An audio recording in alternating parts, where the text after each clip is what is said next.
I now recognize Mr. Burlison for about 5 minutes. Thank you, everyone. It takes such great courage to come forward, and we acknowledge that, and I hope that you see that we are taking that seriously. And so very thankful for what you're doing today. I'm also very thankful for previous witnesses that have come forward. I see Matthew Brown in the audience. He courageously stepped forward and was as a witness. I encourage everybody to look and seek his testimony. I want to thank the people that came in our first hearing: Ryan Graves, David Grush, David Fravor. And in our second hearing, Admiral Gallaudet, Lou Elizondo, and Mr. Gold. And the many others that have come forward. We hear you, and it's time that we, enough is enough. It's time that we take action. Look, I'm not jumped to the conclusion that I believe that there are, aliens coming from another planet. But I'm open to that. And I think that it's our responsibility, especially when we're seeing that we have a government that is actively blocking information from us. Just last night, I tried to get an amendment onto the National Defense Authorization Act that fit in the germaneness of that bill to have UAP disclosure. And conveniently, it was named non-germane, mostly deemed by staff, not even an elected official. This is the kind of stuff that we repeatedly see. Last year, we were blocked by someone in House administration from being able to receive a full briefing from Arrow. So not an elected official, but someone in staff blocked us. And I've had it. Enough is enough. I want to cue up a video that I've been given. And as before it starts, I'm going to describe. This was taken October 30th of 2024.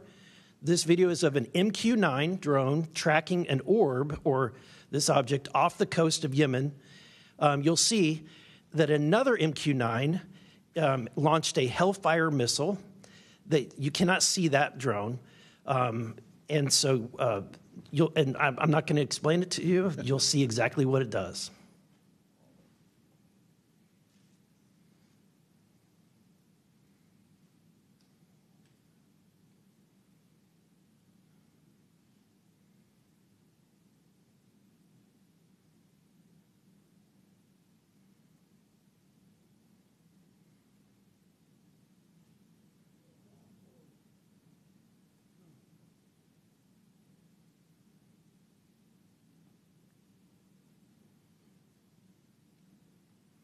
This is when it zoomed out, so you can still see it traveling.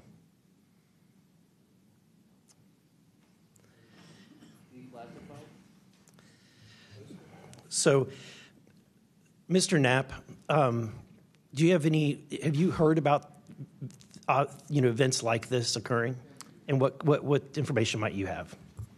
I have heard about events like this. I have heard about this event. Jeremy Corbell and I talked about it in one of our episodes a while back. We did not have the video, though.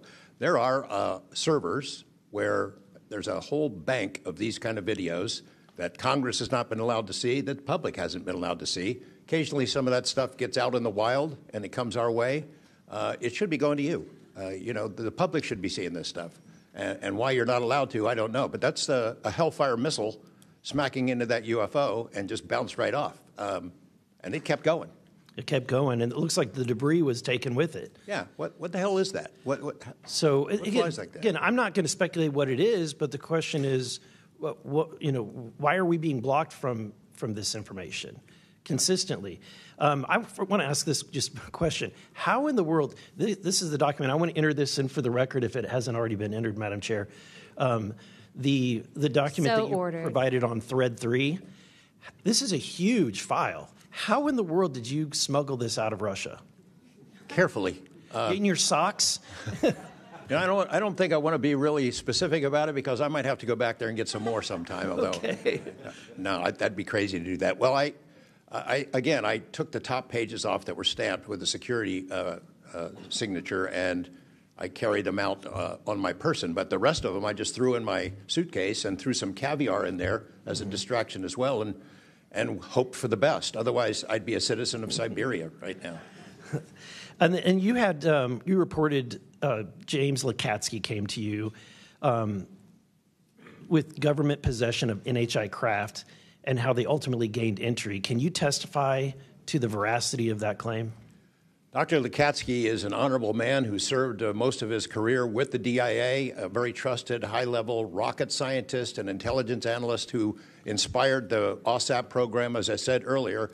And in full disclosure, I've co-written 2 books with him. He dropped this on myself and our other co-author out of the blue. And it took 14 months for us to get DOPSR approval for him to release 2 sentences on that. He said this craft, we had managed to get inside of it. It had no wings, no rotor, no tail. It had no fuel tanks. They didn't know how it flew or how it was operated. It clearly looked like it was aerodynamic, but he would not go further.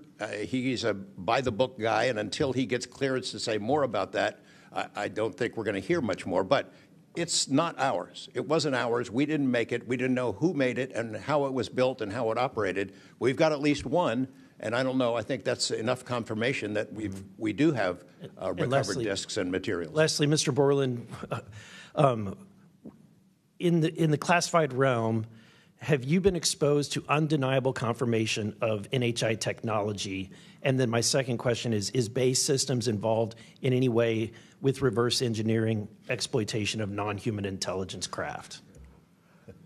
Yeah, we're gonna have to have a conversation this Skip for that. Whether I'm legally even allowed to answer that, and whether you're even allowed to hear it, sir. Okay. Again, you can sense our frustration, and so I just want to thank you for coming forward. We will continue to fight because look, this is about making sure that this government belongs to the people and restoring the republic the way it was intended to be. Madam Chair, I also have further witnesses of courageous individuals. It was given to me by Dr. Stephen Greer, including Michael Herrera and his testimony. We have Roderick Castle and his testimony, Randy Anderson, his testimony, Stephen Digna, and others, 3 others, all saying similar things to what the witnesses today have said. And I would like to enter that into the record as well. No objection.